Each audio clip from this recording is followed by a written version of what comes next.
Okay, we're ready to go. Good evening, everybody, and thank you very much for coming along to tonight's Education, Skills and Employment Committee meeting. Apologies for absence. I have received Councillor Jelly's apologies, so I think that is everybody. So are there any the minutes of the meeting on the 8th of September and the 25th of October? Can I sign them as a true and accurate record, please? My apologies for absence on the September one, weren't noted. I did send them in on the 23rd of August. So could they be recorded, please, for the 8th of September? Thank you. Thank you. Okay, are there any declarations of interest? Yes. Dorothy. Right. It says here, this is the 4th of the 8th of August. So it says there that health education plans are being addressed with better communication. How's this being done? Sorry, Dorothy, is this a declaration of interest? Well, no, it's not. It's questions. Okay, so this is declarations of interest. So do you have an interest in anything that's on the agenda? Oh, you mean today's agenda? Absolutely. Oh, sorry. Yes. No, I'll ask when they go along. Thank you.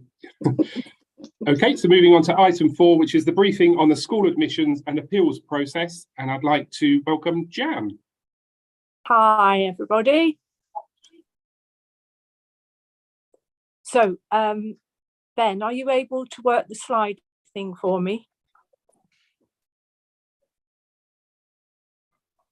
Hello? Can you hear, Scott? I can, Jan, yes. And I think Ben is saying, yes, he will be able to do it. He's struggling to unmute himself. Yes. Okay.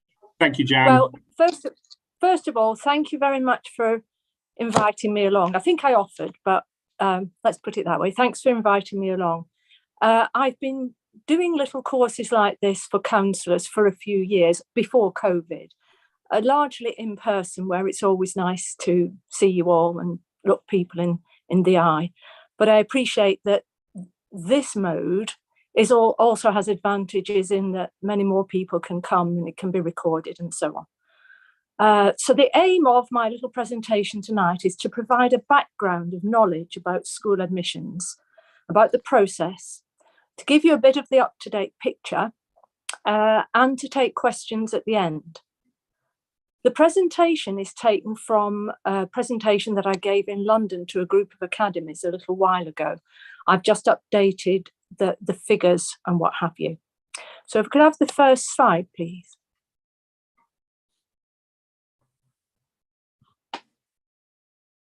Thanks. So the school admissions team for NNC, we're building a new team since the split. The school admissions team only split on September the 1st. So we are in the process of building up a new team for NNC. The structure of the team is that I'm the admissions manager. Then there are going to be 3 senior admission officers, each responsible for one thread of work that we do, supported by a supervisory admission officer who sits between the senior and the officers who are doing all the allocations of places. There'll be about 15 of us in total. And obviously the main task we have is making sure that we can place children in school so they have a good education. Next one, please.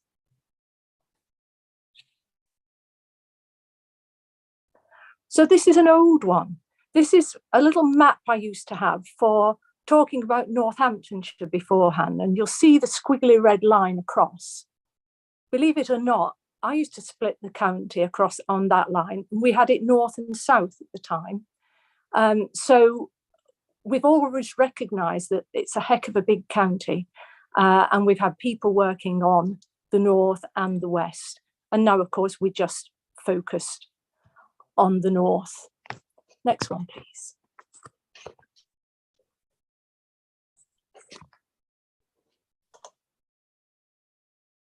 So a few terms and things will come up, and I will whiz through, but please make a note and ask me at the end if there's anything you're not sure of.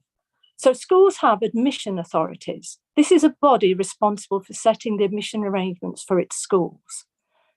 So things such as the PAN, the published admission number, how many children they should be allowing in at the start of the school, and the oversubscription criteria, both of which I'll move on to later on. There are various types of schools: community, voluntary controlled, voluntary aided, foundation, academy, free schools. NNC, as the local authority, is the admission authority for community and voluntary controlled schools in Northamptonshire.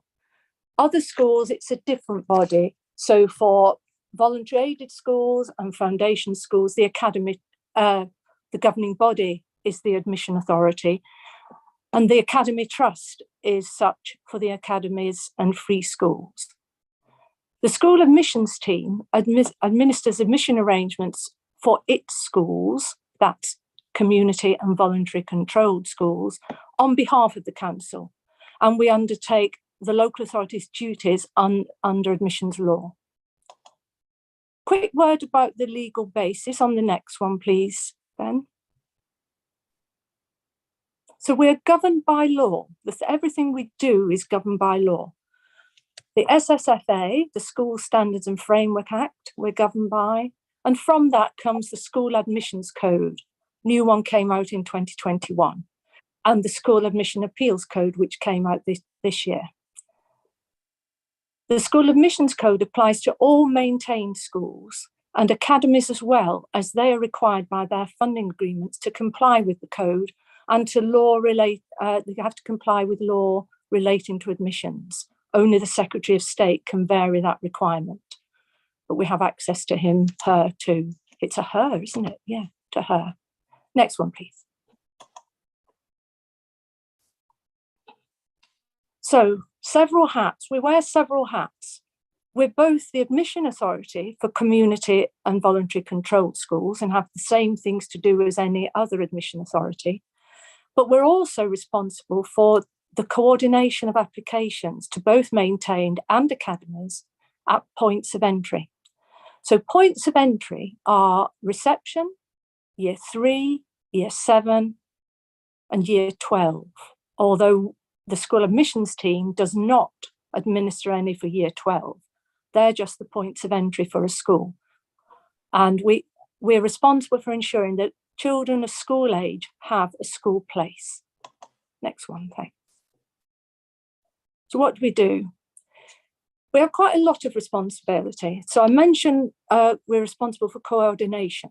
So we have schemes that are called coordinated schemes, and they take us from September 1 year right through to August the following year, where we coordinate with other admission authorities entry to that year of entry. We also have to have a scheme for in-year. These are admissions at any other time of year to any other year group. We're responsible for fair access. That's for children who don't have a school place, of ensuring that they do get one. And we also have a responsibility in school admission appeals, both for our own schools in terms of organising them, but also the school admissions team acts as presenting officers for academies if they wish us to do that for them. Another plank of responsibility, you may have seen recently that the consultation is out for school admissions arrangements for 2024. So that goes on all the time. Every year we have to have one of those for any changes in policy. And then the policies have to be determined. We have to then collect all the policies for everybody and put them into a composite prospectus so that parents can see all the schools in the county, get all the information, up-to-date information for that. At the end of the year, it's moved now to the 31st of October, we have to compile an annual report for the school's adjudicator about school admissions and goings on throughout the year. Thanks, Ben. So let's start with the application process. I am conscious that you will have many people coming to you asking you about school admissions, and I hope one purpose of this meeting is so that you might be a bit more confident either answering a question or know to come to me and ask so I could help. So in the process, we have to have an application form. It's known as a CAF, a common application form, so that anyone can apply. And I'm talking now about to start school. So reception for infant and primary, junior, year 3, and year 7 for secondary. Parents are allowed to put 3 preferences in rank order, and we do something called equal preferencing. This is much easier to explain in person when I can wave my arms and so on. But equal preferencing isn't really that hard to understand. You put 3 preferences down, you put them in rank order. So you want number 1 is your favourite, number 2 is your second favourite, and number 3 is your third favourite. What we do when we get all those preferences is we send out each one of those 1, 2, 3 to the schools that the parents have applied for. And we say to the schools, does this child in these circumstances with all their details qualify for a place at your school? And each of the 3 comes back. So we treat them equally. That's why it's called equal preferencing. None of those schools knows which order they've been put into. And they come back to us with a rank order, a rank order of all their applicants and whether or not they can offer a place. Then the magical computer comes into being, and it works it all out so that parents are given the highest preference where they qualify for a place at that school. So that's equal preferencing. There are closing dates for the applications. So for secondary, we've had that one, 31st of October. Closing date for primary and junior, so reception and junior, isn't until the 15th of January. And then for each of those schemes, as they work their way through, there is a national offer day. So for secondary, it's the 1st of March or thereabouts, depending if it falls at a weekend. And for primary, it's the 16th of April. Now, unfortunately, some people are not successful in getting a school that they want, and they have the right to appeal. So appeals follow on from that. Next one, please.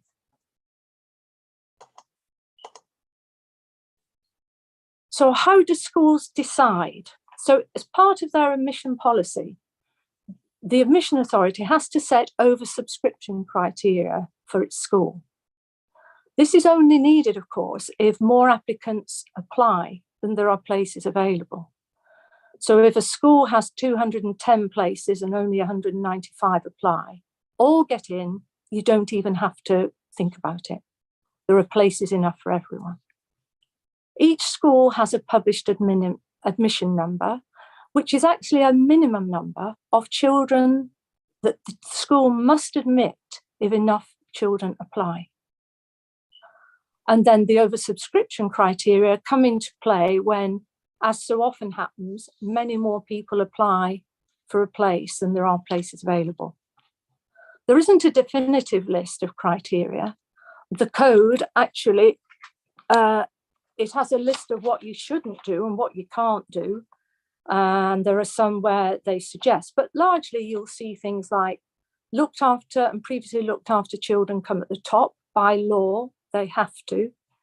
And then things like sibling, staff child, distance from the school. You may also live and work in an area where a designated area. It's a bit similar to a catchment area or a village. So they'll give priority to certain things. Excuse me a sec.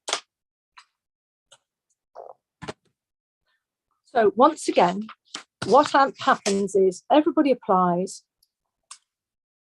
Places are offered to those who are, it's all done in rank order according to the list of criteria, and place offered at the highest preference. Now, if it can't be offered at the highest preference, what we then have to do is offer a place at the nearest school to the home address that has a place available. That's all in the law. Thanks, Ben. So just a little bit more about the coordinated scheme, which we're in the middle of at the moment. It applies to primary, infant and junior and secondary. Points of entry. The scheme's opened this year about the 10th of September. It's always around that day. And I think I've covered this, haven't I? The closing dates are as listed. Thank you. Next one. This is a statutory responsibility of the local authority, and you apply to the local authority where you live. So for those of you who are representing Corby, for example, someone might want to go to Uppingham Community College, which is in Rutland, but they send their application in to us. We then send it to Rutland, we coordinate with other authorities, and we coordinate applications for all the schools in our area. National Offer Day is given. What have I written there? Oh, when is Easter? Yeah, that's often a tricky one, the 16th of April. Goodness knows why the government put it there, because Easter is frequently a problem and the schools aren't in, and. But there you go. Anyway, next one. Note about applications. Most of them are online these days, 98.something%. However, there are paper forms available for those who want to do that. You apply online, you receive an email confirmation and an email offer. If you apply on paper, you receive it by letter. Thank you. Number of applications. Well, I've got to go back into the history really to give you a feel for it. When we were a county council, 2018-19 was our biggest year, and we thought, oh my goodness, over 10,000 secondary, primary and in-year, over 31,000 applications. Next one. That was, sorry, yeah, you've got them all there. So with the in-year applications, which if you remember, I said these are applications made throughout the year to any year group. We've seen an enormous rise in the number of in-year applications in the time I've been working for Northamptonshire. So I joined in 2013-14 when I thought we were mega busy and we had loads. We had 7,012. The largest year after that was 2018-19 with 10,012. In the COVID years, as we call them, applications dropped 8,700. Last year, 2021-22, there were 11,036, 1,000 more than our previous year, which we thought would never be bettered. Bettered? Exceeded. So Northants in 2021-22. So obviously now we've got slightly less than half of that total number. So in our first full year as a unitary authority, we processed in coordinated applications, 4,500 reception, 1,100 junior, 4,500 secondary.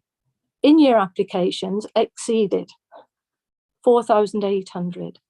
And a really important thing I might just touch on briefly later on is that 50% of those were received in the summer term. So it's no wonder we have felt a deluge. That's because there has been one. In terms of fair access, which I'll mention a little later on, the increase in number there has gone from 23 in 2013-14 to 184 last year. So in-year presents a lot of challenges for us. We coordinate the in-year process as well as the coordination process for most secondary schools. Only 3 schools in Northants have chosen to do their own. They are allowed to by the code. So we have a scheme and we coordinate the vast majority of schools. You're going to ask me which don't. It's Bishop Stopford, Polebrook and Clapthorne. They're the 3 that don't. So that means that all except one state secondary school in Northamptonshire academies free schools. Issues that we have, well, chasing them to get information about how many places they have available. That's numbers on roll. How many children have you got on roll? We ask them frequently, but my officers do have to do a lot of chasing to find out. When we have real difficulties, we can refer academies and free schools to the Secretary of State, but it's a tremendously lengthy process. And usually comes back with the advice that can you not sort it out locally, which of course we hadn't tried to do before, had we? Other issues? August holidays, real problem for us year after year. We try every year to try and solve this problem, as do other people in other authorities. It's an issue with schools insisting that they're entitled to a holiday and can close. We get a contact name from every school before the holidays finish, so that because we're working obviously throughout the holiday, but there always seems to be a build-up of applications then that we have to deal with in September. And of course, everybody who applied before the holidays expects to have a school place ready to start in September. And it's something which occupies a lot of my thinking about how can we do it better. Other issues, pressures on school places, and that's because of the increase in in-year application. And I should say at this point that I go to meetings with the DFE and I host meetings with other regional groups. It's not just us, it really is not just us. There was a meeting at the DFE a couple of weeks ago where he said they've had the biggest number of children coming from abroad ever. So there are pressures on school places because, as you can imagine, with in-year applications, we can't know who's going to be coming when. So it's really hard to plan for. It's not like planning for the coordinated scheme when we have good evidence about what the size of the cohort is likely to be ahead of time. Another issue that has become more prevalent recently is a new pattern emerging from parents who take their children out, EHE, elective home education. This is a right that parents have. They don't have to go to school, but they do have to show that they have a programme of work for their children if they want to electively home educate them. But the pattern that we've seen emerging is that parent applies for 3, they don't get any of them. We have to supply a school place and parent doesn't like that place. So they say, well, I'll home educate them. Fair enough. Colleagues in the EAP team pick that up and make sure they've got a plan, etc., etc. But pretty quickly thereafter, some parents, most, I would say, not all, but most, then decide, oh, actually, no, I want them to go back to school. But I don't want them going back to that school that I didn't want. I want to go to another one. The difficulty for us here is that that child coming back onto the books is now a child without a school place. That means they go to the Fair Access panel, and one of the roles of Fair Access panels is they have to share out so that nobody gets a disproportionate number of children. Now, you can imagine that some of the schools get very cross about that because it's sort of a way of a child choosing, parent choosing, sorry, child's not choosing, parent sort of choosing. So this is an emerging scene that we're trying to get on top of from both ends, from EIP's end, where we want to emphasize that this is not a game we should be playing, that all schools, whatever their rating, there is good teaching in all schools, there are good results in all schools, and that it's not what we should be doing. And it often means as well, which is not helpful, is that because we're short of places, the child is out of school for some time while we try to persuade some school to take them. As a result of all this, the team is facing a lot of complaints. Fair enough. If I were a parent and I couldn't get my child in, I would complain. However, I can't emphasize to you enough how hardworking my team is and how focused they are. They are human, so every now and then there are mistakes. And if that mistake meant the child should get in, we do, by law, have to, if it were one of our schools, we would have to offer a place. Academies don't have to, they should, but they don't have to. So that's another little argument coming along. We do have a new school admissions code that came out in September 2021 that is meant to have addressed a number of issues in year admissions. I think it's done very well in some regards, in that there is much more clarity about what should happen. For example, if we need to know how many places are available, schools are meant to tell us within 2 days. That's great. It doesn't necessarily translate to that's what happens, but it means I've got the backing for it. So that is good. If I just move on to fair access then, please. So another part of the new code was changing in the fair access. So it now prescribes a list of children who fall under the fair access protocol. So the fair access protocol is for unplaced children. Most of our protocol children are secondary fair access protocols, and we use a point system to identify the next school that's due to take a fair access child. So when a school takes a child, depending on what that child comes with, if they're just straightforward, they won't get many points. If it's a case of a child has some challenging behaviour, depending on those behaviours, they'll get a range of points. So the more difficult the child takes, the more points a school gets. The more points a school gets, the more they go down the ranked list. And then the school at the top is next in line to take one. I think I mentioned earlier that we've seen a huge increase in the number of children placed via the Fair Access Protocol, from 23 in 2013 to 184 in 2021-22. And as a result of that, when I spoke at the beginning about building the new team, building capacity on the fair access side is an important thing I am working towards and being supported with by senior management. Thank you. Next one. Okay, so if you don't get into school that you want, you may appeal. You can appeal for any school where you're refused a place. The appeals team actually organises the appeal. So they organise a qualified clerk, trained panel, and a suitable venue. And the appeal seen is an opportunity for the independent panel to make a place available. So you only go to appeal if the school's full, because otherwise you should be able to go anyway. And the job of the panel is to listen to the school's argument about why they can't take any more. And if they agree with that school, they then listen to the parents' argument about why they must go to that school, and they have a balancing decision to make.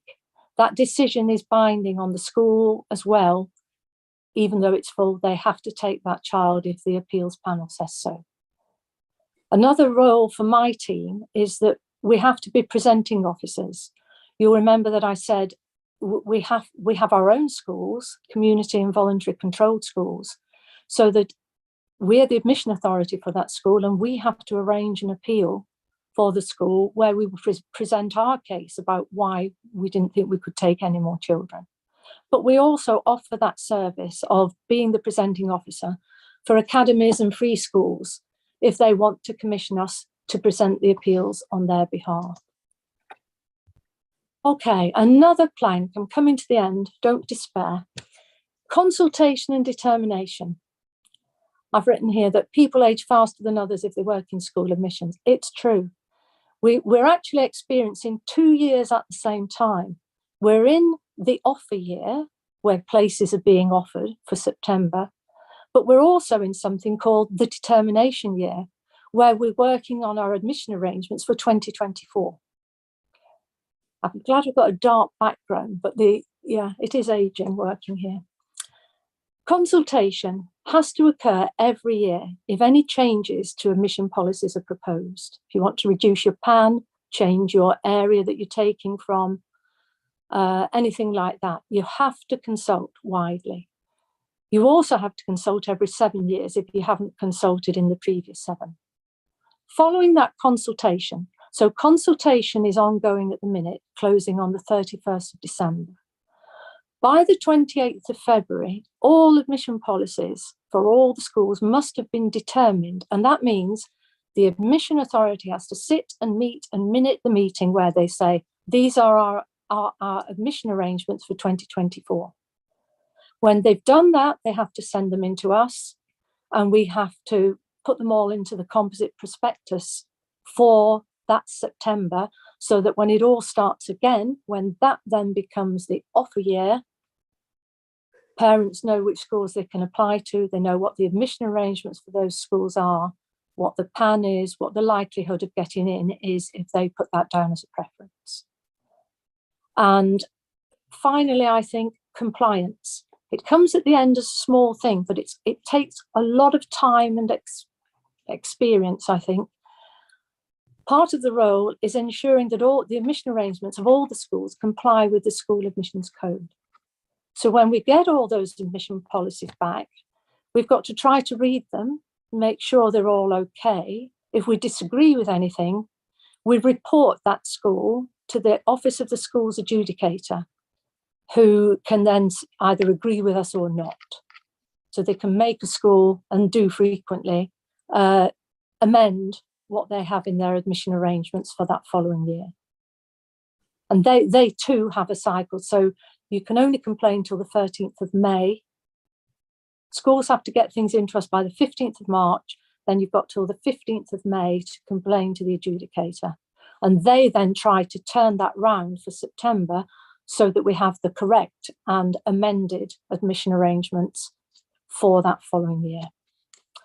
Last slide, please. So that's me. Get in touch anytime you have any queries or concerns. You've got my email, you've got my mobile number. Has anybody got any questions? Thank you very much, Jan. Ben, thank you very much, Jan. That was very informative, and I know you've helped me a lot actually over the past year, because I get a lot of questions regarding admissions and appeals, and thank you for that. And a lot of myths around it that, you know, if you only put one school down, you're guaranteed to get that school as well. That was a big thing this year, which of course is not. Yeah. So that's perfect. So I've got Lee, please. Thanks, Chair. Thanks very much for that. That's Jan. I've learned more in half an hour than I have in 30 years. That was really, really useful. So a couple of things that I just wanted to clarify, because we, as you say, we do all get asked this. So nothing is there is no such thing as a first come, first served when it comes to absolutely not. So it doesn't matter whether they apply on opening day or just before closing day, all treated the same. Absolutely. Okay. Absolutely. That's what I thought you said. And none of those schools knows, so no one can say, "Oh, you put me second." None of that. Each school is communicated with separately. Perfect. They don't know what preference. No, and then two questions, just because we do get asked. Well, actually, one I'm just interested in myself. So the number of in-year applications, the increase in that is frightening. Is there a reason for it? Are we talking about overseas students or migrant children? Is that the reason? We are talking. Yes, we are, and it's the same in the West. If anyone's thinking, "Oh, we've got it bad," it's the same, if not worse, in the West. Right. Okay. And the guy from the DFE, Chris Foster, was one of his main points. So Chris Foster is someone I've been speaking to about children from Ukraine. We've had about 160 in the north. Now, if you've no places available and just 160 turn up, that's a problem, isn't it? Yeah. But he was the one who said they'd had over 50,000, I think, coming in recently to the country. And they're coming from all over the place, Nigeria, India. We had a rush of people from Nigeria and India at the end of July. And I think that is the health service starts their terms in August, doesn't it? August and February. They have 2 intakes. So I think if people have been advertising abroad for people for the health service, they will come with children. So a theory. Okay. No, that makes sense. And last question, what percent? So the appeals process sounds like it's time consuming, obviously for you as well. If you're running the appeals process for an academy trust, which you said they can buy your services almost, do they pay for that? So that's a very good question. So we don't run the appeals process. We act as presenting officers at appeals. And in the past, we used to charge for that. And then something came out from the DFE about academies, saying that if you don't charge your own schools, you can't treat academies any differently. So for the last couple of years, we have not charged anybody. Right. But Okay. you're right, it does take a lot of our time. Presenting like that it. appeals takes out a lot of time of my senior officers, yeah. Okay. Thanks very much. Thank you. Thank you, Lee. Leanne. Hi, thank you very much for that. I've got a few questions. One is, I'm guessing there must be a digital system by which, surely if you're working out 10,000, 12,000 places, there must be a digital system surely where a computer will filter out, allocate places before human has to intervene. Is that right? Well, you apply online, but we're currently working on changing the process so that it's more automated than it is at the minute. So you're right. It has the increase in the number has highlighted the fact that we need to improve our in-year system. But we So more still automation. Sorry. More automation. Yeah. So where are you in terms of looking at that? Are you looking at digital technology to do that? Well, I believe that the council is looking at altogether the capita system about whether it is fit for purpose going forward, and whether we will be looking at whether the admissions module of that is serving us well. Okay. So we're right in the middle of it at the moment. But anything we can do that makes life simpler, easier, and so on, we're looking at everything. Yeah, absolutely. There'll always be space, I hope, where human logic will come in. However, when we're talking about numbers in the thousands, surely that can be filtered out and flagged where we need human intervention. I know there's been a change in recent times, and I mean in the last few years, where if a parent was looking for an in-year transfer, they would be able to go to the school, for example, Exeter Primary, and say, hello, Exeter, I'm moving to the area looking to buy. Can I find out if you've got a place? Now, I know the school are no longer allowed to say that. It's just simply we have to put an application in, which surely will create more work for you, because they're then putting applications in for schools that potentially have no spaces, which is prolonging the problem. Do you not think? Is there any plans to review that? No, none at all. I'll tell you why. The thing is, when Exeter says we've got a place because someone's just left, they don't know that one hasn't just been allocated from the local authority, because we coordinate the in-year applications. And the other reason I say I don't think that's going to change is because the government is suggesting that we formally coordinate everybody's in-year application, as we used to do about 10 years ago, so that there is a single point of call for a parent, the local authority, and they would know. Because you can understand, can't you? Somebody said to me the other day, oh, the school said somebody's leaving. Well, that's fine. But on the waiting list for that school are 10 other children who may actually have a higher priority than that child who's just gone to say, can I come to school? So all places have to be offered in accordance with those oversubscription criteria. And the waiting list has to be ordered in that way as well. Just lastly, it sounds like the fairer access to places is coming back as a lack of spaces we have in schools. So going forward, looking to the next school year, do we have a sufficient number of places for the children we need to serve? Do we know that?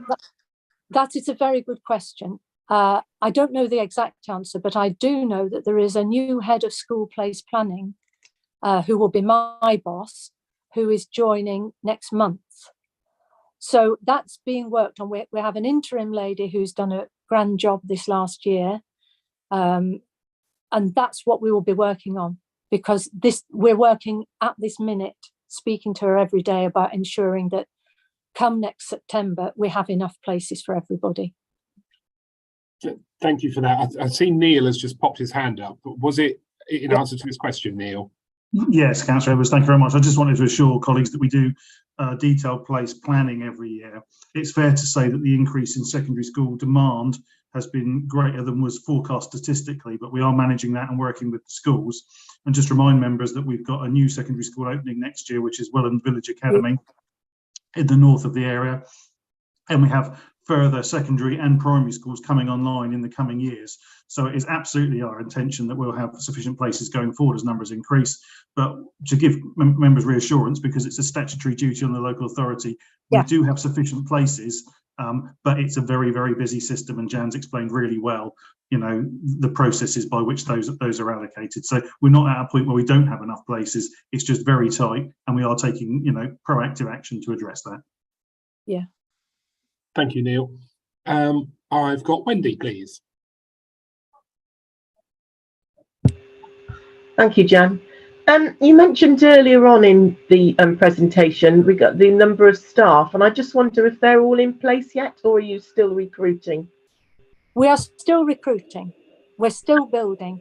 I've got to have the right people in place. When I had a full team and I was doing the whole county, obviously with the split, a lot of people lived in the west and have gone west, and we need to rebuild with the right people, really. So I have some interviews coming up, and I'm hoping by January I will be at full capacity in the team. Thank you. She said, hopefully. There are no more questions, Jan, so thank you very much for that. And just so you know, so we're going to put the link to this as well on the members' information document that's sent out fortnightly, so all the other members can access this information as well, so they're completely aware of the appeals and the admissions process as well. Thank you very much. Dorothy, have you got a question? I have two questions, actually. Okay. Right. So the first question is to you. Apparently, secondary schools should not be testing children going into the school. We know that Christopher Hatton and Bishop Stopford do. So what happens there if a child wants to go there? Couple of things. Bishop Stopford does not test children, number one. Right. Christopher Hatton does test them, but it's not testing them like the 11 plus was testing them. They do. No. They test to group them, don't they? Well, actually, so that is legal. That is allowed by the code. Well, it's not quite what I get myself, actually, from parents who tried to get into that school, that they are tested, and their results, stats results, play a part in this, and some children have not got into these schools. So that's my first point. The second point is that where you get a child, a gifted child, someone who's probably up to maybe doing maths actually in year 11 GCSE, but they want to go to a school which would accommodate that. How do you deal with that situation where you get a gifted child? Well, the code allows for children to be educated out of cohort. That means not in the year group, which would normally apply to their age. It's for the admission authority to decide. So if you're applying for a year 7 place, but you want a year 8 place, you have to ask the admission authority, would they accept that child into year 8? And it's their decision. It's not the local authority's decision. We're not the admission authority for any secondary school, so we have not faced that. And so it's just a case of out of cohort, really. Right. But say, for instance, a child can't afford the bus fares to get to school. So say, for instance, the school is outside their catchment area and they can't afford the bus fares. What help is given to them? Well, there are rules. We don't do. I'm not responsible for transport. No, the transport team is, and the transport team have a policy. So parents would be advised to get in touch with the transport team, and if that school is more than 3 miles for a child over the age of 8, 2 miles for one up to 8, assistance would be given, because that's part of what they have to do. And now you're split, so I think you've got north and south, north and west. So you're NNC, Yeah. and then there's west. How many children out of interest are going to west to be educated at the moment? Oh, you mean from the north? Yeah, from the north. I'm sorry, I would have to. Yeah, Dorothy, I'm not sure Jan would have that answer, and I guess it kind of depends on where boundaries and things are as well, because some schools might literally just be over the border, and of course then they're educated in the west, and vice versa. Well, I was thinking about schools that are in Northampton, like Northampton School for Boys or Northampton School for Girls. That's not Northampton Council, is it, Dorothy? I realise that, but if they want to go to those schools, how do they get there? They can do. You see, the rule for parents is any child can apply to any school at any time, anywhere. Right. And they just have to follow their criteria to see if you qualify. Thank you very much, Jan. Thank you. You're very welcome. Thank you. Thank you. You may stay for the rest of the meeting if you wish, Jan, or you can depart early. It's entirely up to you. Thank you very much. So we move on to item 5, which is the local area SEND peer review challenge. Anne-Marie, please. Thanks, Scott. At the last meeting, I gave you the presentation, which was an overview of the more detailed report. That more detailed report has been released to us today for circulation, and it's just a fuller detail, really. So I'm happy to take any questions, but I don't propose to go through it because I went through the headlines in the presentation previously, Councillor Edwards, if that's all right with you. No, absolutely, you're quite right. We did go through it at the last meeting. So do we have any questions on it at all?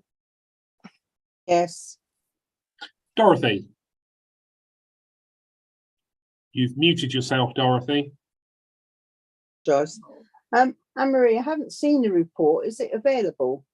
Yeah, Ben sent it out this afternoon. It was released just today for wider circulation, so it's come out. Then. Yeah, we get that. So just quickly talking about the SEND children, how many children have been assessed so far this year? I haven't got numbers in front of me, Dorothy, but I'm happy to. I can write to you. Yeah, fine. Write to me. Yeah, that'll be fine. Yeah. Okay. And just lastly, I know you're going to sort of smile at this, but given the fact that these children need assessing, last year we had a problem with having enough assessors. Dorothy, we're actually talking about the peer challenge, not the statistics. So I think we need to stick to the topic.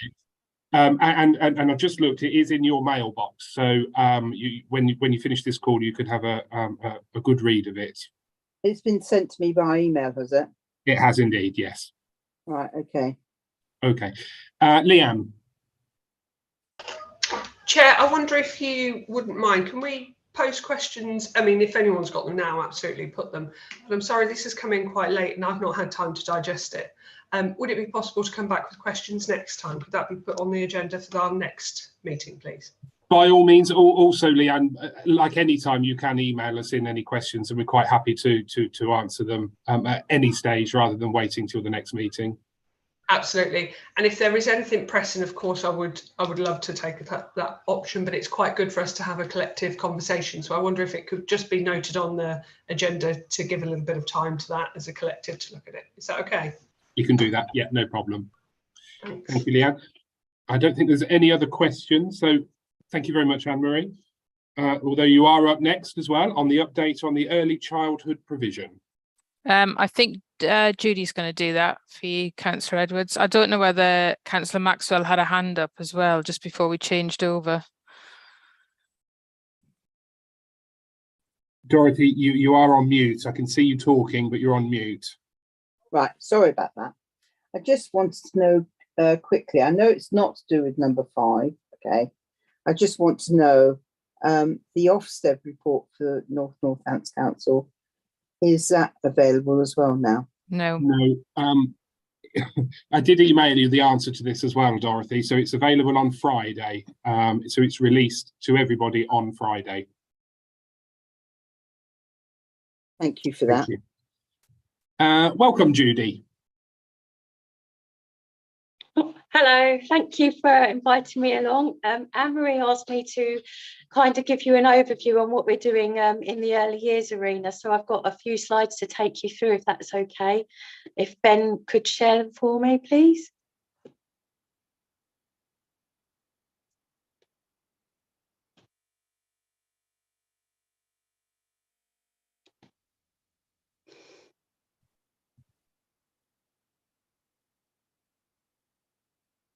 Thank you. So we're currently undertaking an early years review in Northants, and it's been initiated to examine the existing offer of all services that are available to families with children under 5, because we want to understand what those services are, how they're provided, who they're provided by, and so that we can take an overall perspective to understand and identify any gaps in provision, any areas that we could potentially have for improvement, and to explore any opportunities to centralise some of the activity in Northants so that we can achieve better efficiencies and better delivery of operations and quality assurance, but also to identify opportunities to have a more collaborative approach. So all of the services that are delivered across the piece, whether they be commissioned, in-house or external, if we take a more collaborative approach, then we believe we can secure better outcomes for those children and families. Next slide, please. Thank you.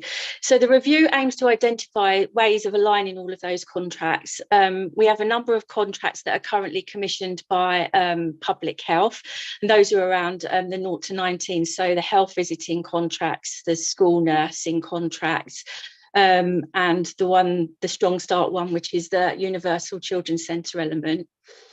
And we have some targeted services that are also commissioned around children's centre activities, and they sit with the trust at the moment.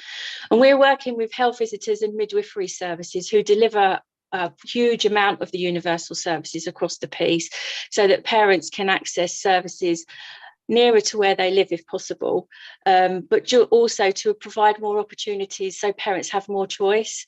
I think the pandemic really highlighted the need to get out and see parents more in their community, because they've been so isolated over the last 2 years, and it is really impacting on the developmental stages of their child's development, but also about their own health and emotional well-being too. We're also looking to develop locality networks within the early years sector. So if we work in localities and we bring together all the elements of the early education provision, so private sector, nurseries, voluntary sector, independent sector, and the maintained nurseries, we get the opportunity for more peer support. We get the opportunity to share better practice and ideas, and also we get the opportunity to enhance better transitions for children from nursery into school. So we're looking at that too. So we have made some progress over the last 3 months, and I can't tell you the number of meetings that we've had with partners across the whole sector, really: health, education, Job Centre Plus, midwifery, commission providers, just to name a few. And what we're doing at the moment is we're analysing all of those services and trying to identify any gaps in provision and where we've got potential to work more collaboratively, really, particularly with the commission services.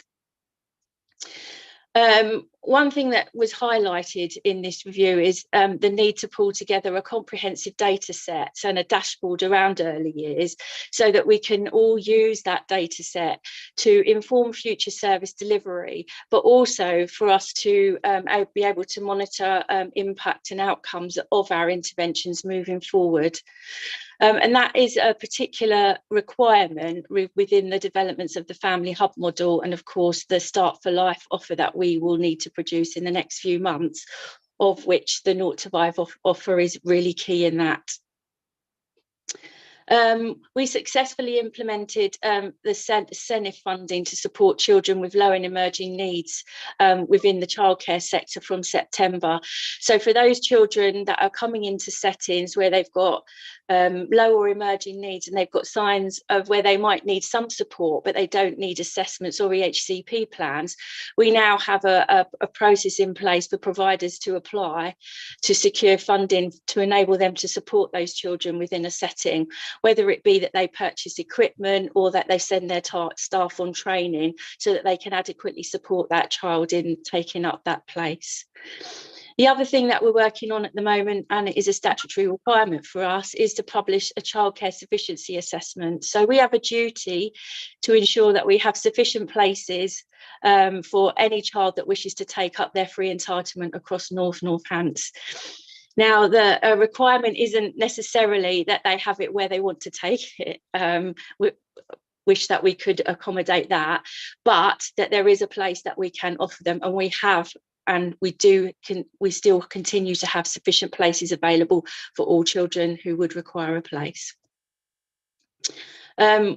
We are just pulling together the final parts of that assessment. So we're looking out at the moment, we are trying to do some price comparisons to see what the cost of childcare looks like across Northamptonshire. And we're also getting some feedback from parents on how they're finding accessing those places. Is it easy for them to access it? Are they getting the places that they want? Is there more we could be doing to support them? And we hope to be able to present that to members in the early spring. Next slide, please. So currently, what does early years provision look like in North Hants? We have, as I said, we have sufficient places across the sector to support those children should they wish to take up that place. We're really proud that 97% of all of our settings in North Hants are judged either good or outstanding, and that is 2% higher than the national average. So that's excellent news. We are slightly lower on the take-up of our disadvantaged 2-year-old places in North Hants, and we are slightly lower on our universal 3- and 4-year-old uptake. But COVID kind of changed the way that families were working. It placed a lot of families in a position where maybe they're working from home, and it's made families rethink on how they want their child to take up a place or not. Now that's being recognised nationally, but I think now as we're moving further away from the pandemic, we're starting to see take up increasing. So we hope over the next couple of terms that we will be able to get up to at least a national average on that. And part of the early years review is to do more to encourage the children that are eligible for the 2-year-old funded places to take those places up. So we'll be taking a more collaborative approach to identify those families and hopefully broker take up of places with those families if they so wish to do so. Next slide, please. As part of the development of family hubs in North Hants, we are going to develop an early childhood board, which we're hoping to launch in December. We're hoping that will consist of a variety of partners that are a bit more operational, that can come together with a shared vision and work together to co-develop an early childhood strategy for Northamptonshire. The board will oversee the development of that strategy and will feed into the Family Hub Development Board as that comes online too. So they will both come on time simultaneously, and we'll have interaction and feedback between the two boards. Next steps for us.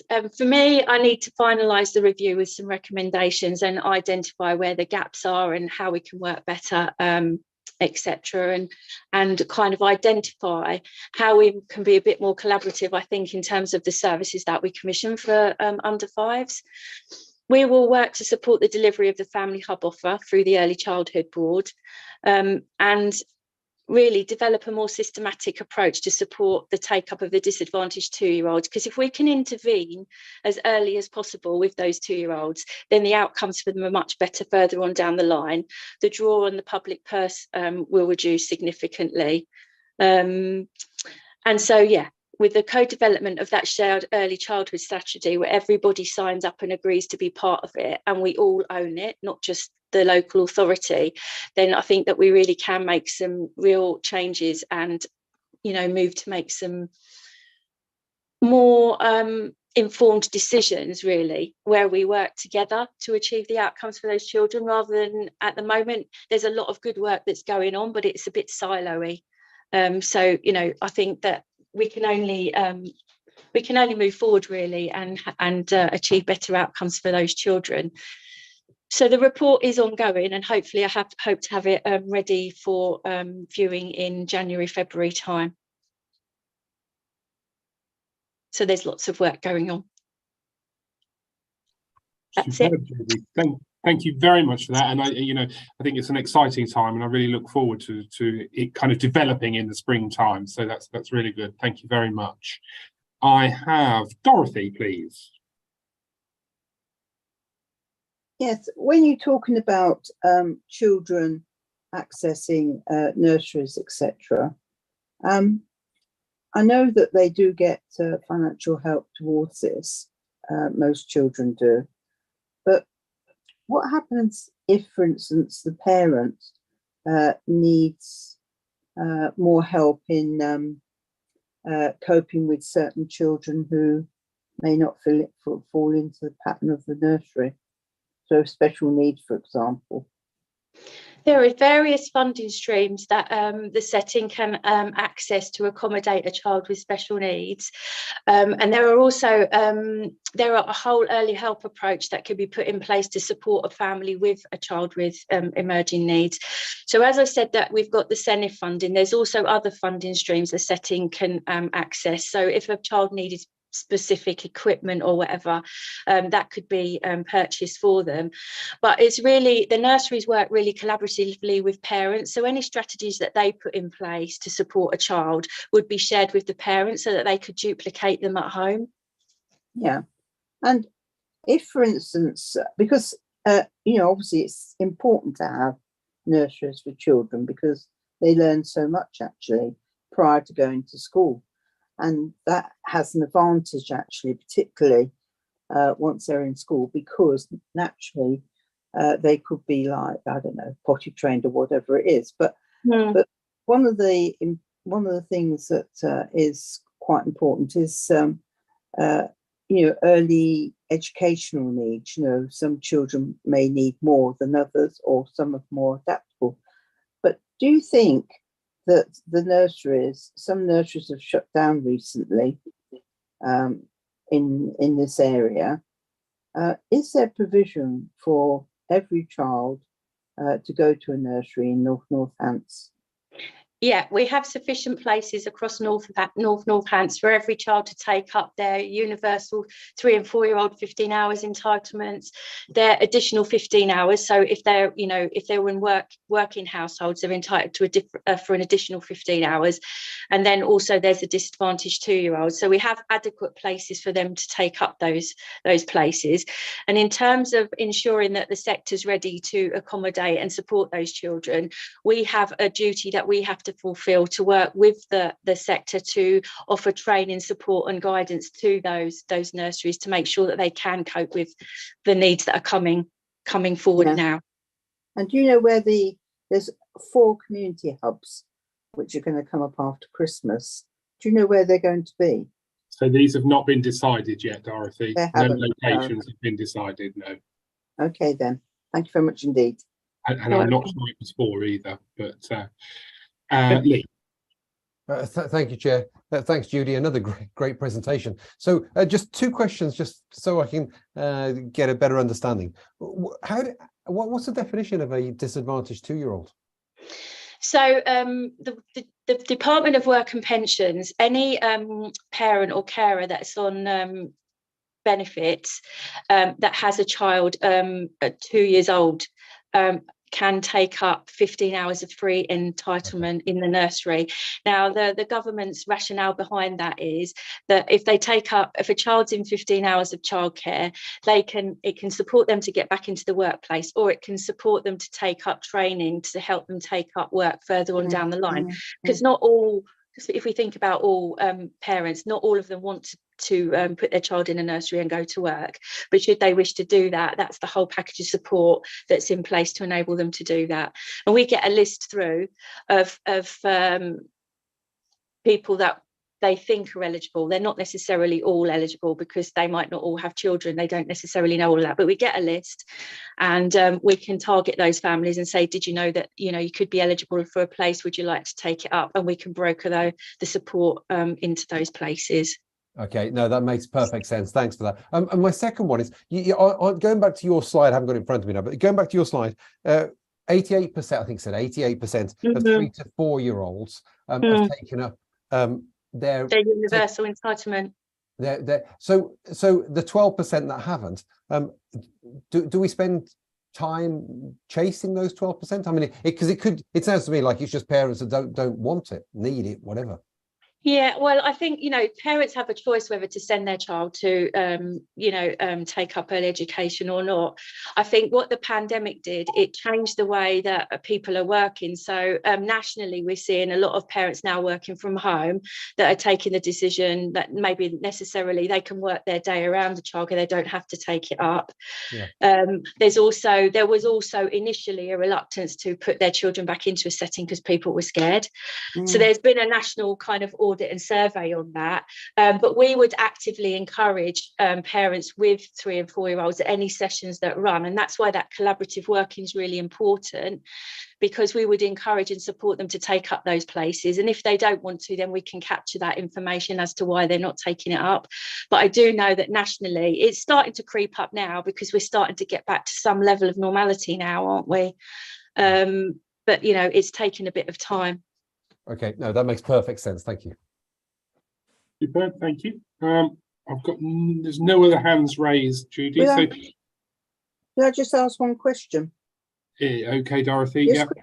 Is it possible to have a list of all the nurseries in the area? All the nurseries? Yeah, so that we know where the nurseries are. There's about 400 settings. Really? Yeah, it's made up of private, voluntary, independent and childcare. Really? But what I can do is I can give you a link to the page where they're all listed, if that would help you. That'd be great. Yeah, thank you. You're welcome. I'll arrange for that to be sent over. Thank you, Judy. Judy, if you forward that to Ben, Ben will forward it to those that I will do. Thank you. Thank you very much, Judy. Again, you may stay for the final item if you wish. If not, please feel free to pop off. Thank you very much. Good evening. Thank you. Okay, so we move on to item 7, which is the Virtual School Heads Annual Report. I have got Neil down, but I have noticed that Charlotte is on the screen as well. So is it Neil that you're presenting? No, I'm only here. Thank you, Chair. I'm only here to introduce Charlotte as the head of the virtual school. It's her report, so I shall hand directly over to her. Perfect. Thank you. Thank you, Neil. I thought if I started off by just doing a bit of an introduction as to what the virtual school is and what my role is within that. I've come to this forum once before, but don't expect everybody to remember everything about the virtual school. So the virtual school is a service within the local authority whose remit is to provide educational advocacy for children in care.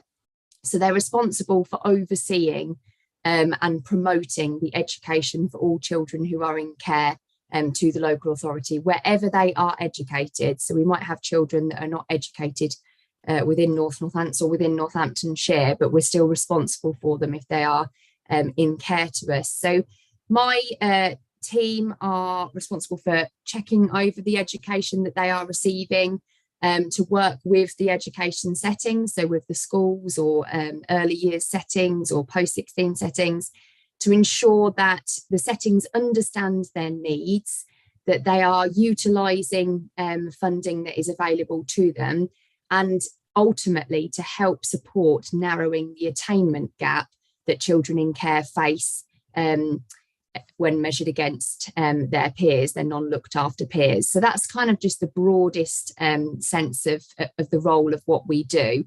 On the day-to-day of what we do, We are responsible for ensuring that children in care have good quality personal education plans.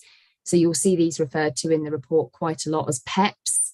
And our service is responsible for providing a mechanism for education settings and social care to complete them, but also to provide training and support to ensure that they're of good quality. And these are termly plans that happen 3 times a year for children in care, where we monitor their education and we set targets and we assign funding to those targets, etc. So we spend quite a lot of time doing that. We also spend a fair bit of time supporting with decisions around education, such as should a child move school? Does a child need some extra support because we think they've got some special educational needs? Is a child at risk of exclusion and needs some extra support from other services? So we spend a lot of our time signposting and supporting others with their decision making as well. So every year, I am required to complete an annual report based on the performance of our service, which is what you've had sent to you this time. This is the first year where I have done the report separately. So I'm the virtual school head for both North Northants and West Northants, and this is the first year that the annual report is being presented as 2 different annual reports. So this is for the children who are in care to North Northants in terms of the data and the figures that you'll find within it. So often some of the like-for-like comparisons that we've been able to do on previous years, we've not necessarily always been able to do on this report because we're not comparing like-for-like, we're not comparing the same cohort of children. We've tried to keep it as consistent as possible over the last few years in order to, so we can draw good comparisons from that to see how we are measuring. And also it's a report based on the performance and outcomes of children in care, but it does need to be sort of bared in mind that we don't, as a virtual school, we don't educate these children. They are educated by hundreds of different education settings and schools, and also things like decisions around sometimes decisions around education are not ours solely to make. So it's not just our measures, it's a collaborative approach to the performance and outcomes for children. So hopefully you've all had time to have a look through the report. The report is quite lengthy, and I'm not proposing at all to go through the entire report because we would be here all evening. But I would like to just kind of draw your attention to the executive summary, because I think that's where it pulls the conclusions together, and it does comparisons to how we have performed in these same areas historically as well. So that is on the item that you have. That's on page 8 of the item, but it's listed as page 4 of the report, depending on how you have it. So hopefully you've all got a copy and able to see that. So just to give a bit of context, where there are children in care that we've got, and we have to complete 3 PEPs a year, but we've got children who come in and out of care at various different points. So whilst the number of children in care on any one day remains fairly stable, that will be new children in and children that have left. So the number over a year of children in care is quite a bit higher than the number on at any one point.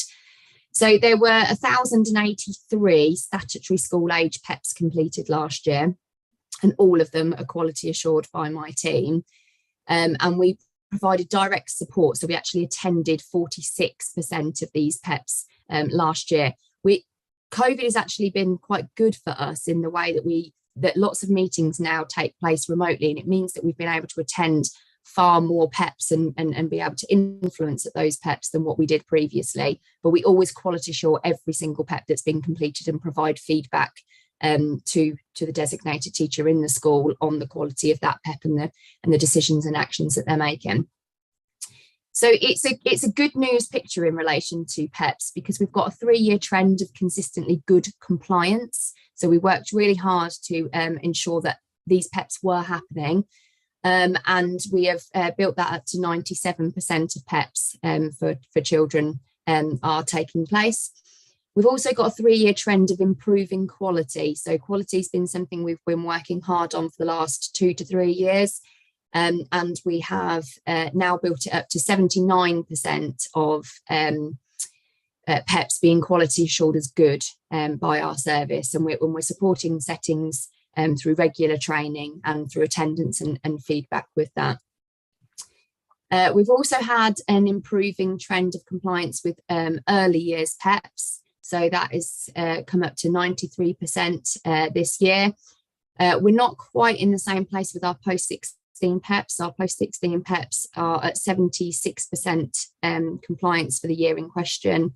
And that is something that's a key focus for us this year. So in terms of the data and how children are performing in their outcomes, that's been something that's been very difficult for us to measure because of COVID having significant disruption on end of key stage exams for young people, and also us not being able to have access to the data because of the way that that's been changed. That's been really something that's really difficult to provide good comparisons on. We've managed to, we've put in our pass rates for the year 1920, but we haven't yet been able to do that figure for 2021, and because we don't have the validated data at this time, which is why it's absent from the report. In terms of education, employment and training, so for young people who are in their post-16 years, we've also got a 3-year improving trend, and we had 84% of young people who were in education, employment and training in 2022. So that has been increasing year on year, which is very positive.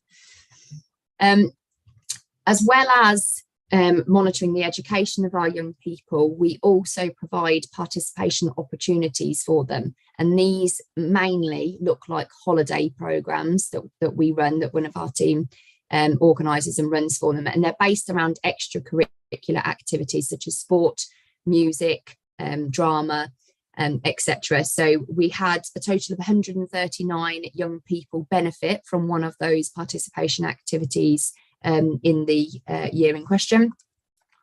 As part of our role, we deliver training, and we were able to deliver lots of training remotely, and that's continued remotely because that's been people's preference. So we deliver training to designated teachers and key staff within schools, to governors, to our social care colleagues, to carers, and to parents and guardians of previously looked after children, who we also have a remit in promoting the education of from a strategic point of view. There are some areas that we want to concentrate on this year for future development, and the first is to raise the completion and quality of our PEPs at post-16, so our older cohort. We also want to enhance our intervention offer to education settings better, and we're doing that by we're employing somebody who starts with us in January, who's actually going to be able to give direct support to schools for children, particularly who have got emotional difficulties, to support with their well-being and to help schools to understand how to support with their well-being. We want to develop our engagement and participation programs even more, so we get more from them, that we can target more young people, and that we're able to monitor the skills that the young people are achieving, so they can feel and understand and measure the benefit of those. And we are also working on how we discharge and how we support other services to understand and discharge their duties towards children in care, particularly around SEND, but in all areas.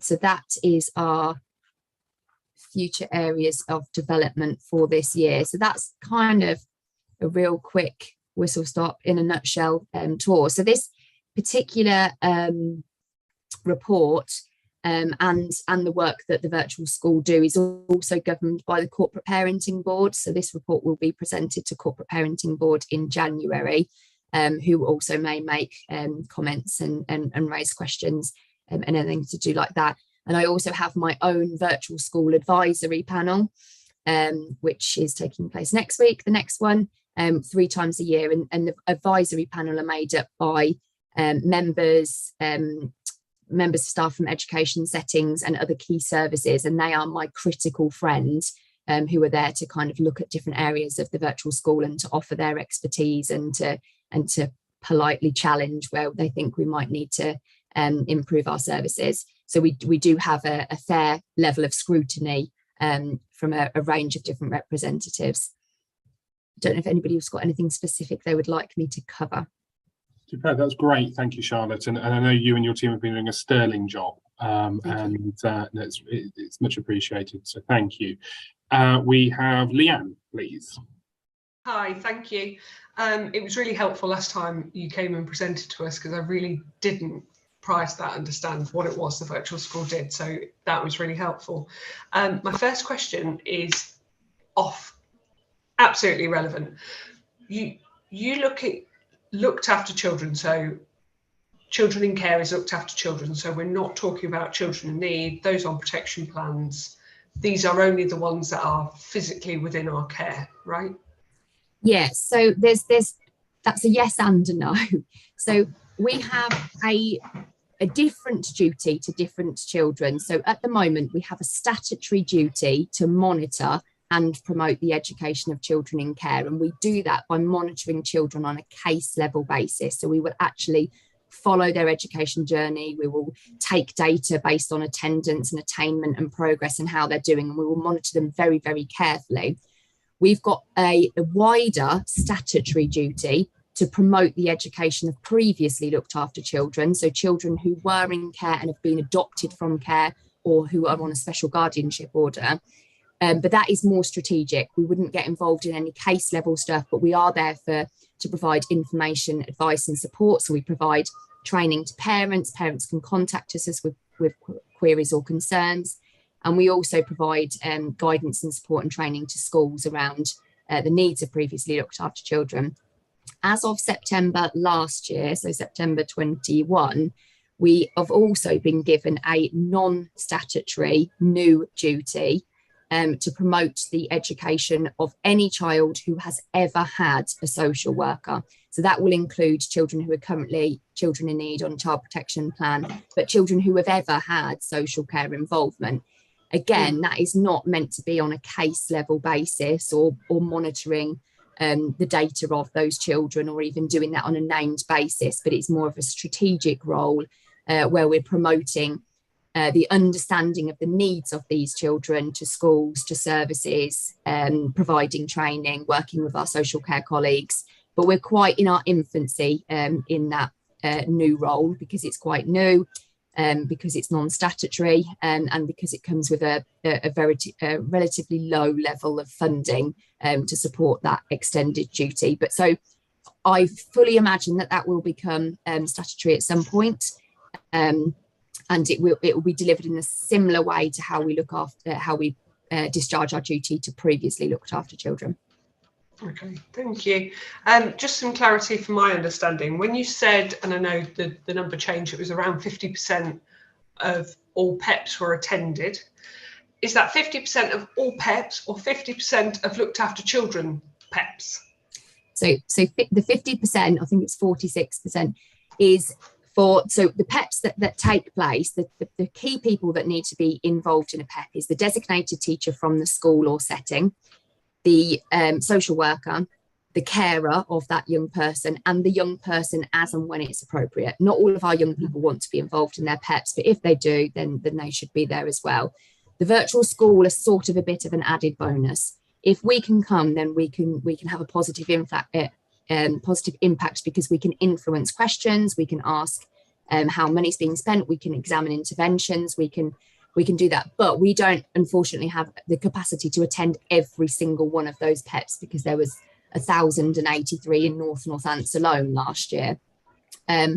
So we attended, the virtual school attended 46% of those PEPs. Pre-COVID times and meetings being remotely, we attended about 30%. So we have increased it by around 20%, our attendance. Mm-hmm. And then the last one is, I haven't been able to digest the whole report. I've only seen the summary as well. I think it came to us earlier this week. In terms of data on outcomes, so potential projected outcomes, actualised outcomes, I can't see a lot of that. Is that something you would normally publish? When you say outcomes, do you mean sort of end of key stage outcomes? Yeah, probably, you know, the trajectory travelled for the young person, you know, where were they at the start? Where were they at the end? You know, is that data that's carried? It is data that we capture, but the cohort is forever changing. The children that were in care at age 5 are not necessarily the same cohort of children that are in care at age 16. So in terms of the statutory reporting, we do something called statutory reporting on our OC2 cohort.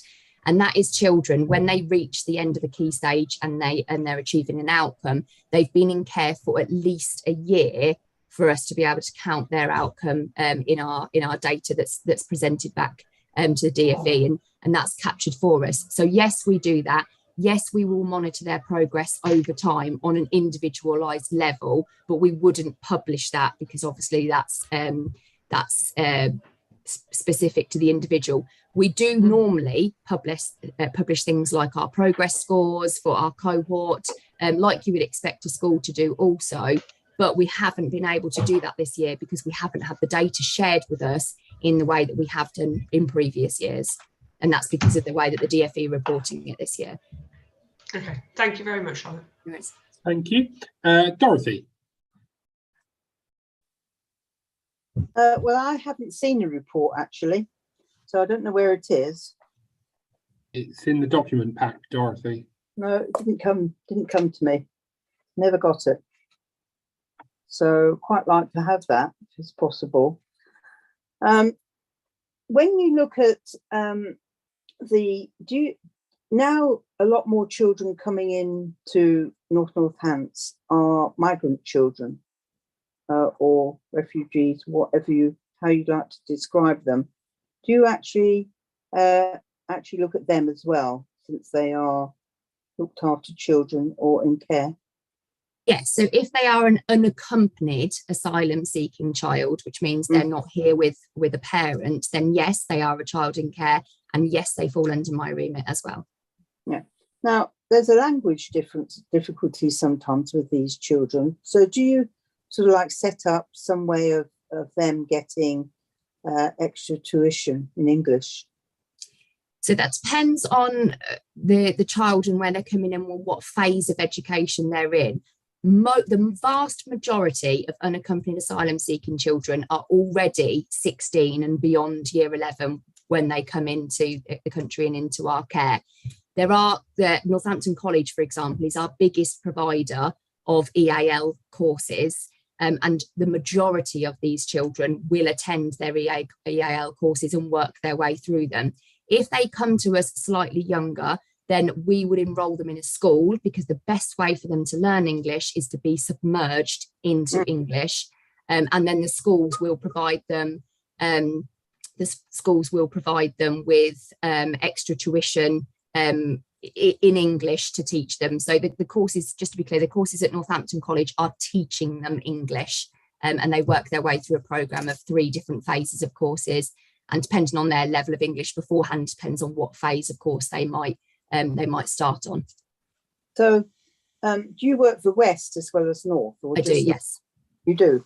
Yes. So how many children last year, you're talking about PEPs, were not PEPed, didn't get PEPed, or didn't get weren't able to get extra help from you?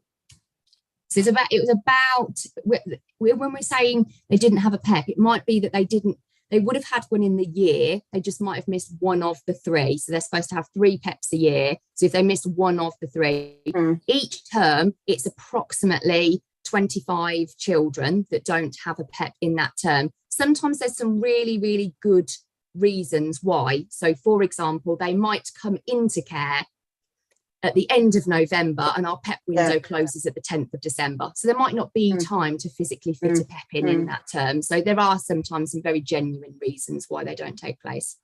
But within a year, would you see every child? we wouldn't necessarily see No. every child, but every child would have PEP, yes. Yeah. So do the children, if the children, for instance, who sadly end up in care for whatever reason it may be, do you actually ensure that if they are excelling in a particular subject, they're able to carry on with that? So say if you get somebody who's quite good at music, do you actually help them have more music lessons or separate lessons for certain things?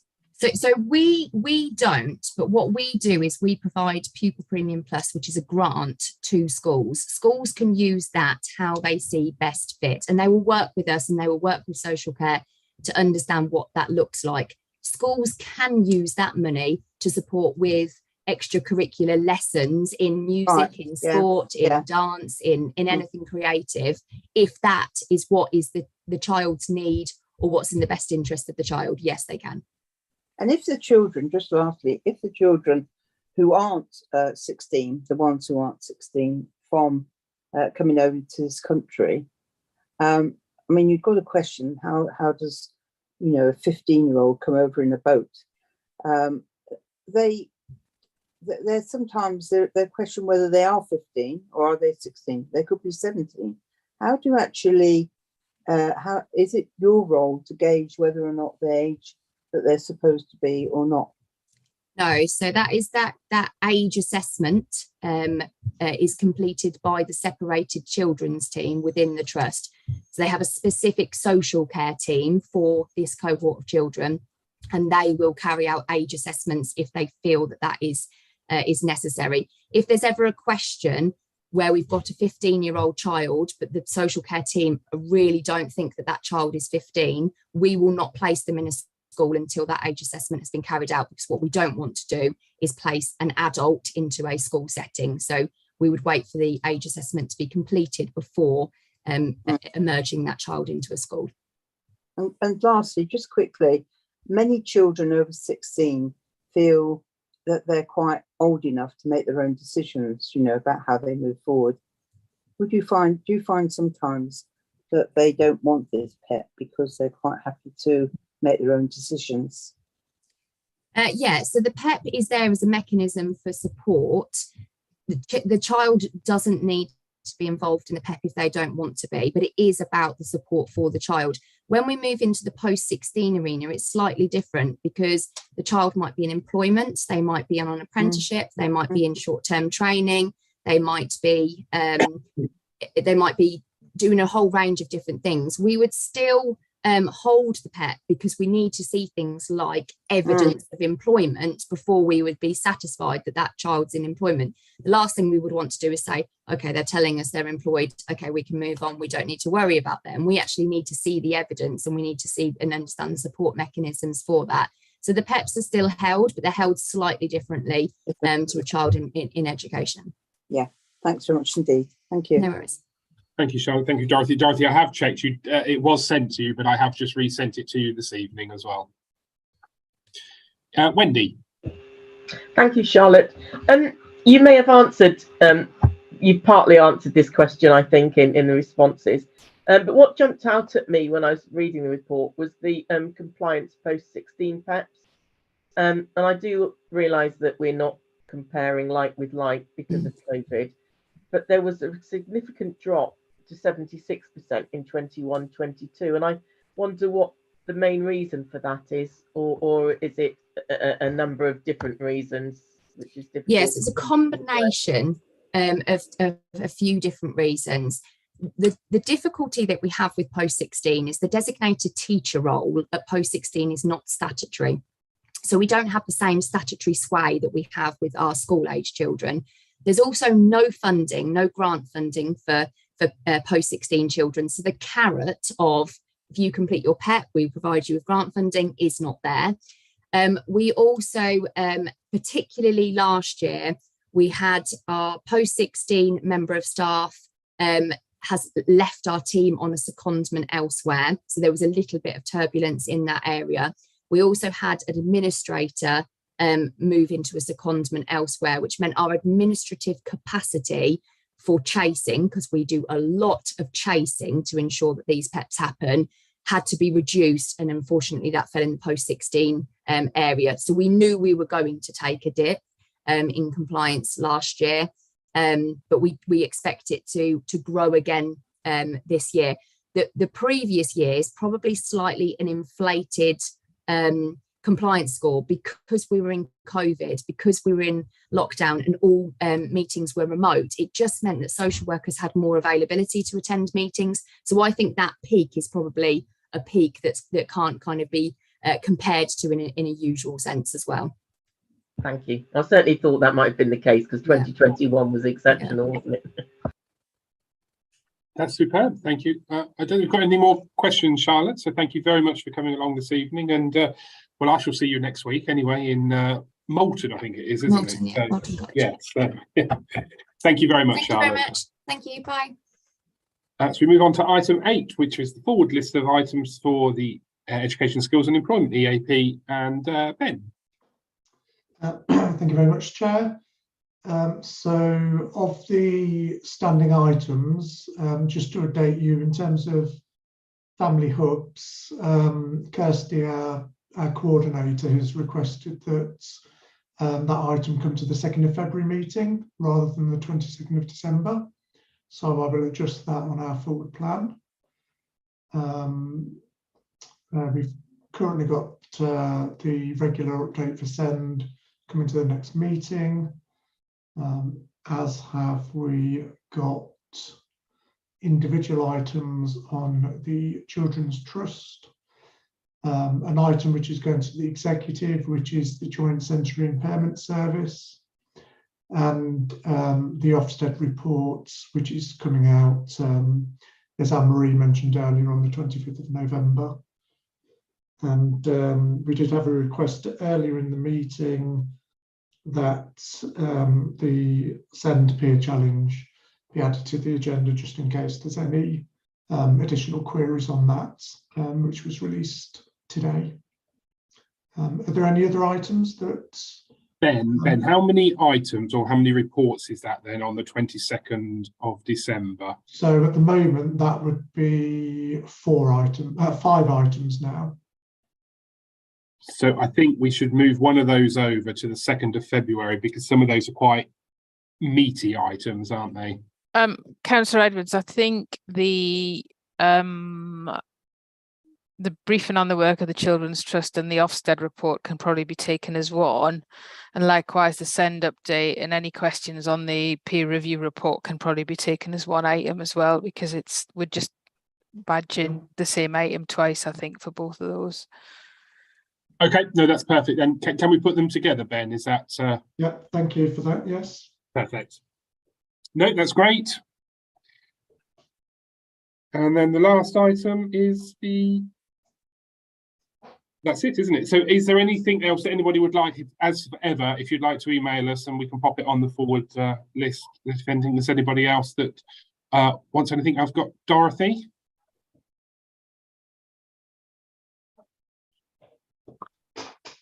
You're on mute, Dorothy. Sorry about that. Is it possible, because I like writing all over these reports, is it possible to have a paper copy, Ben, of these reports, please? Ben? Ben, you're on mute as well. Yeah, I just realised that. Yes, no problem. Thank you. Thank you. And Leanne.